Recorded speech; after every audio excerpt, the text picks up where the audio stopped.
Those of us who know you Oh, say, we'll believe it when we see it that you're actually going to retire.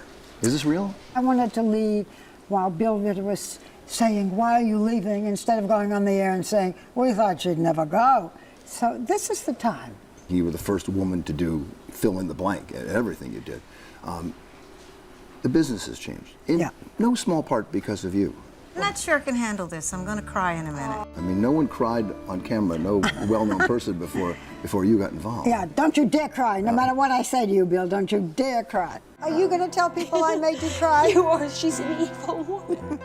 Do you regret anything about being so dedicated to your career? I haven't been very good at marriage, but I'm not sure, Bill, whether the career would have made that much difference. But I don't think it was easy being married to me. What was tough about being married to Barbara Walters? Oh my goodness. I was traveling. For years when I was doing a morning show, I was up at 4:30 in the morning. You know, just in those days, being a quote career woman or having ambition was something harder for a man to live with than it is today.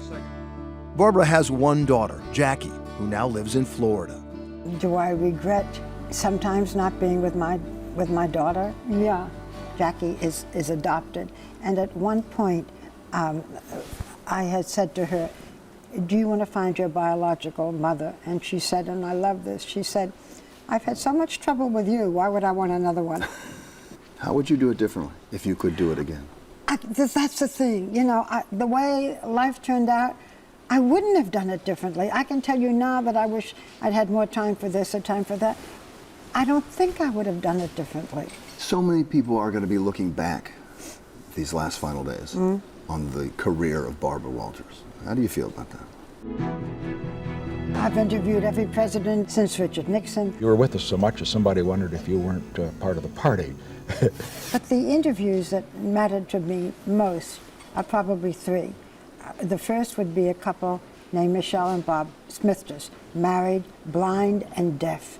The most courageous, wonderful people. And they interviewed me by his putting his thumb on my lips. Can you imagine, Bill? The second one that I think mattered most to me was Christopher Reeve, who had such courage. Man, am I lucky. I am so lucky. It's unbelievable. You had such a bond with him. I did. Was it because of your sister who had a disability? Oh, my goodness. I never thought of it that way. That might have come from my sister, who was what we would call today mentally challenged. And she stuttered terribly, and people made fun of her. She had the most profound effect in my life. She taught me compassion. She gave me an understanding of people that I am not sure I ever would have had. She passed away, and I miss her, and I think all the time of how I could have been better with her. And the third, totally different, was Katharine Hepburn. I've just done what I damn well wanted to, and I made enough money to support myself. And I ain't afraid of being alone. When I said I see things sometimes in shades of gray, she said, "Well, I pity you." You know, she was so definite. And she talked about the balance, marriage, children, career. She said it wasn't possible. And you know what? It is possible. It's still tough. Who else would you like to interview that you have? I'd like to interview the Queen, Queen Elizabeth. She's never done an interview. If I had been able to interview the new Pope, I would have considered that a crowning achievement. What are you going to miss most about this? I think I will miss the surge of energy that you get when you are able to achieve an interview with somebody who is hard to get. There is an excitement and a pleasure about being able to interview people who have not been seen. And what are you going to do? I don't know what I'm going to do. When I wake up next week and I don't have a schedule, I will sleep, I will travel and see something other than the inside of a studio. People say, well, wait, you're going to travel. Barbara Walters has seen the world. No, I've seen it through a studio. Come out, do the story, go back. Come out, do the story. So I haven't really seen many of the countries that I've been to. I also look forward to it because it'll be the first time in my life that I haven't worked, either in school or working.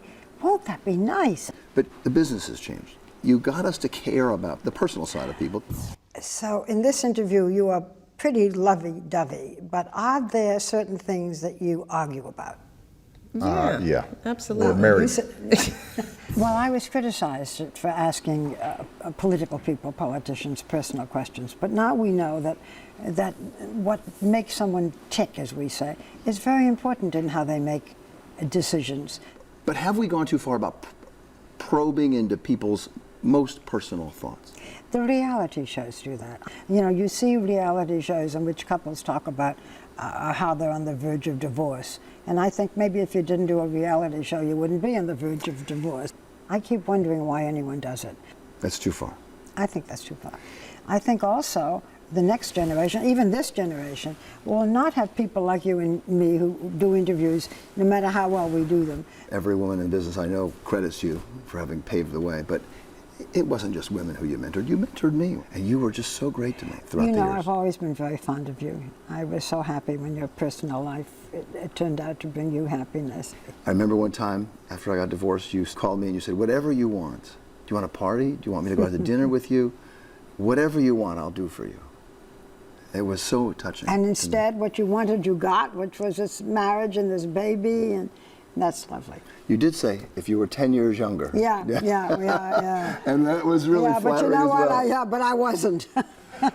But it was, you know, I can't think of one time when you didn't make a story of mine better by a question you asked or a line you changed. Thank you. And you're going to So- make me cry. Thank you, my dear. Thank you. It wasn't my No, intent. but you know, this isn't the end. There'll be something happening. I'll come back. We'll talk again. Okay. I hope. Good luck to you, Barbara. Thank you. Thanks.